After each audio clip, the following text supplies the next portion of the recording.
Gen Z Bangladesh YouTube চ্যানেলে আপনাদের স্বাগতম।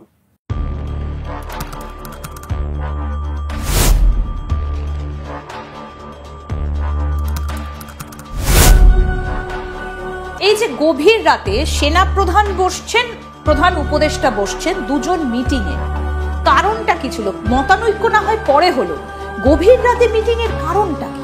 এটা কি বললেন দিদি? সেনা প্রধান আর প্রধান উপদেষ্টা দেখা করবেন না? তারা তো প্রতি সপ্তাহে কমপক্ষে 2-3 বার দেখা করেন, কখনো দিনে কখনো রাতে।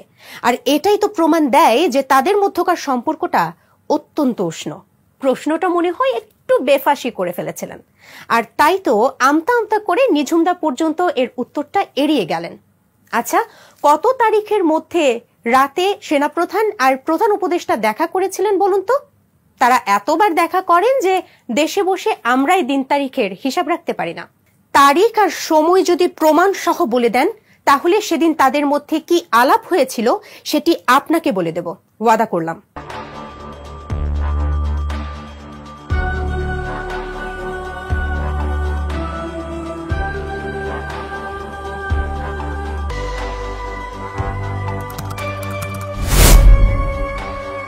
এটা কি একজন আরেকজনকে সরিয়ে দেবার চেষ্টা? ইউনূস চাইছেন যাতে ওয়াকার সরে যান, ওয়াকার চাইছেন ইউনূসকে সরিয়ে দিতে। এসব আষাঢ়ে গল্প কোথা থেকে পান বলুন তো দিদি?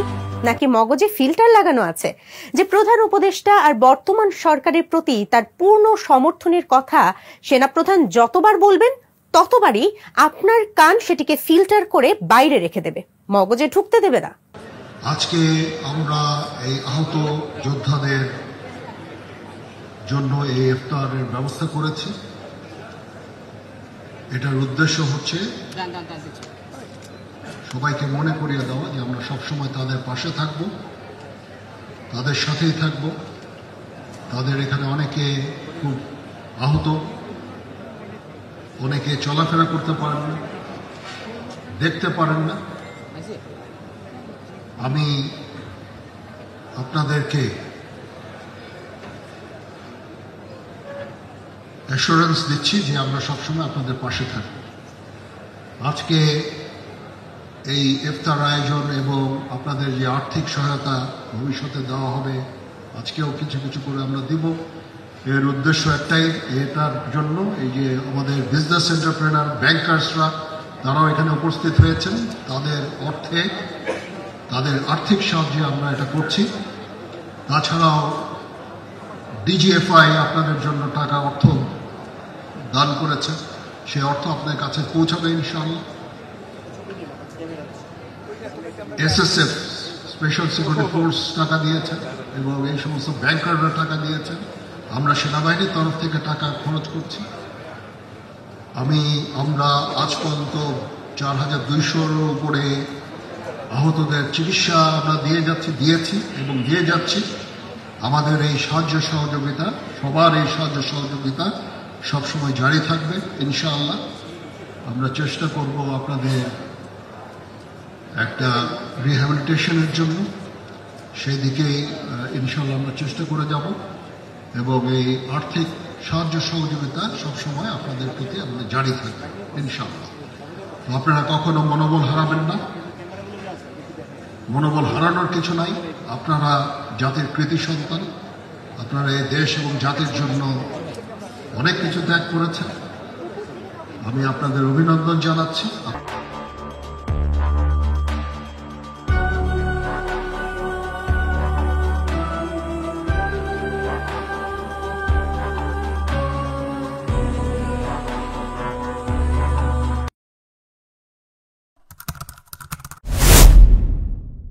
মানুষজন এখন কি বলছে, ছি ছি ছি, বা কি ভয়ঙ্কর একটা ব্যাপার, কিংবা বলছে এর মধ্যে রাষ্ট্রপতির ভূমিকাটাই বাকি।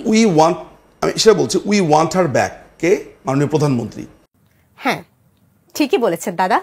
ভারতে পালিয়ে থাকা গুম খুনের কারিগর আর হাজার কোটি টাকা চুরি করে বিদেশে পাচার করার আওয়ামী লুটেরা তো আসলে বাংলাদেশেরই মানুষ। এই খুনি লুটেরা মানুষগুলো তো চাইবেই হাসিনা ফেরত আসুক, কিন্তু দেশের মানুষ আসলে কি বলছে জানেন কি? নাকি সে খবরও ফিল্টার করে রাখা আছে?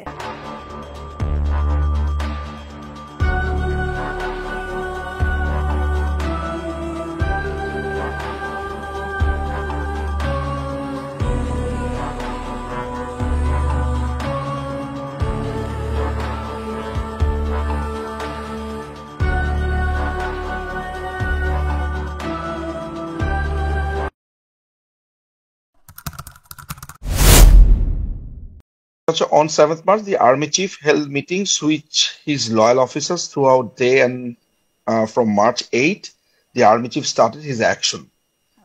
He arrested the GOC of Mirpur and Savar Cantonment and changed the commanding officers of all the units and battalions on duty. তাই নাকি দাদা? কার বানানো স্ক্রিপ্ট পড়ছিলেন? আপনার সেই মহামূল্যবান সোর্সের? দাদা, মিরপুর সেনানিবাসের আশেপাশে ঘুরতে থাকা টোকাইরাও জানে যে সমগ্র মিরপুর সেনানিবাসে জিওসি বা জেনারেল অফিসার কমান্ডিং নামে কোনো পদই নেই। আপনার সোর্স মনে হয় এটি আপনাকে জানাতে ভুলে গেছে, নাকি আপনি আর দিদি মিলে তাড়াহুড়ো করে স্ক্রিপ্ট লিখতে যেয়ে তালগোল পাকিয়ে ফেলেছেন? দাদা আরো বলেছেন, মিরপুর আর সাভার সেনানিবাসের সকল কমান্ডিং অফিসারকে নাকি সেনাপ্রধান একদিনেই বদলি করে দিয়েছেন। বাপরে, সব সেনানিবাসী দেখি আপনার সোর্সে ভরে গেছে। তো বদলি হয়ে যাওয়া দু একজন কমান্ডিং অফিসারের নাম তো নিশ্চয়ই আপনার জানা আছে, একটু বলেন না, আমরাও মিলিয়ে দেখি।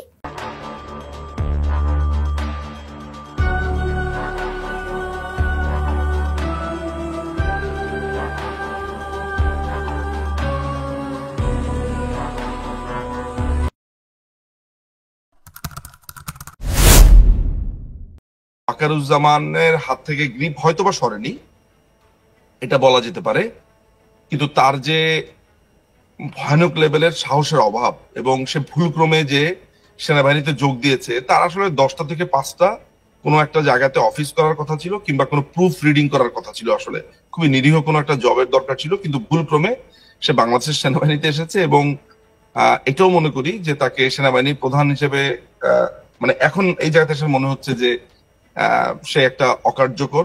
হ্যাঁ, তা তো হবেই।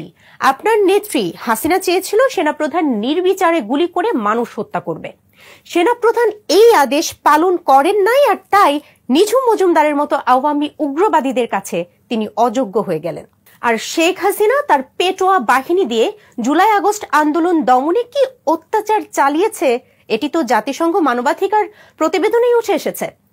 আদতে নিঝুমের মতো আওয়ামী উগ্রবাদীদের একটাই চাওয়া, প্রয়োজনে হাজার হাজার কিংবা লাখ লাখ লোককে হত্যা করতে হবে, কিন্তু ক্ষমতা ছাড়া যাবে না।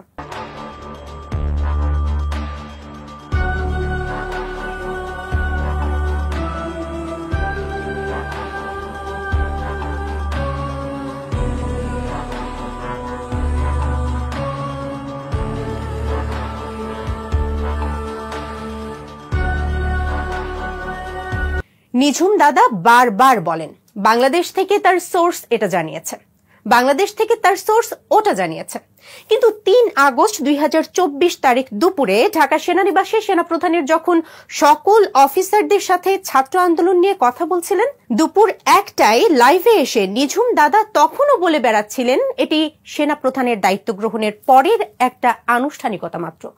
সেনাপ্রধান কিন্তু সেই সভাতেই আর কোনো গুলি না ছোড়ার আদেশ দেন।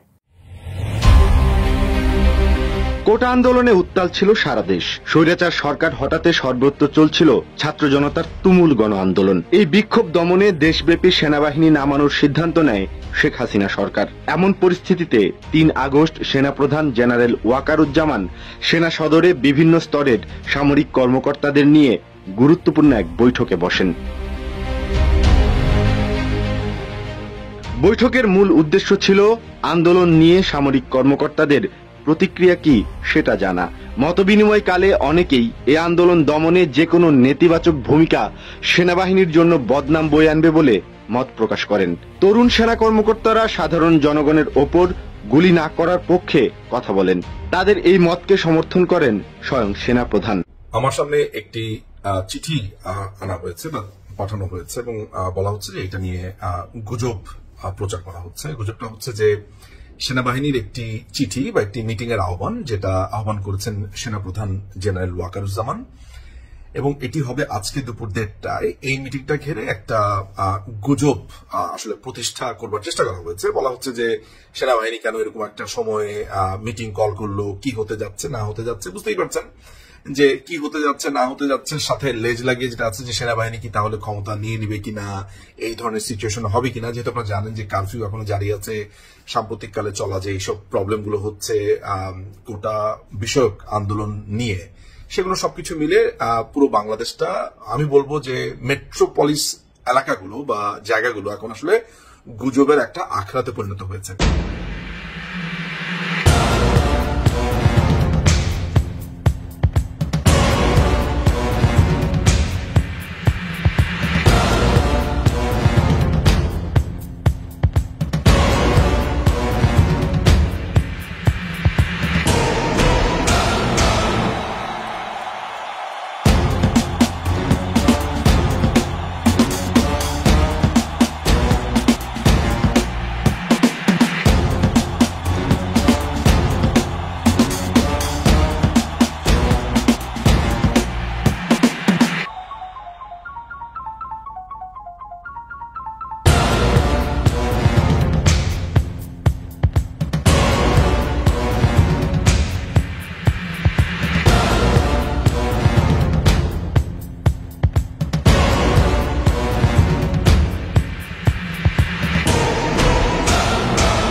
আমরা এখন মহামান্য রাষ্ট্রপতির কাছে যাব যে এই ইন্টারিম গভর্নমেন্ট ফর্মের ব্যাপারে ওনার সাথে আলাপ আলোচনা করে আমরা একটা ইন্টারিম গভর্নমেন্ট ফর্ম করে দেশ পরিচালনা করব।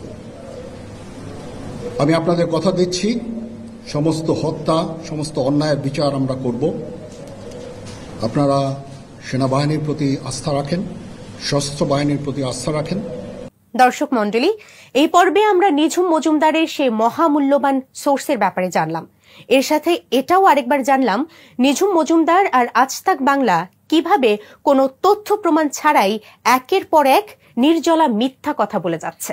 আশা করি তাদের এই মিথ্যা আর গুজবগুলো আপনাদের আনন্দ দিয়েছে।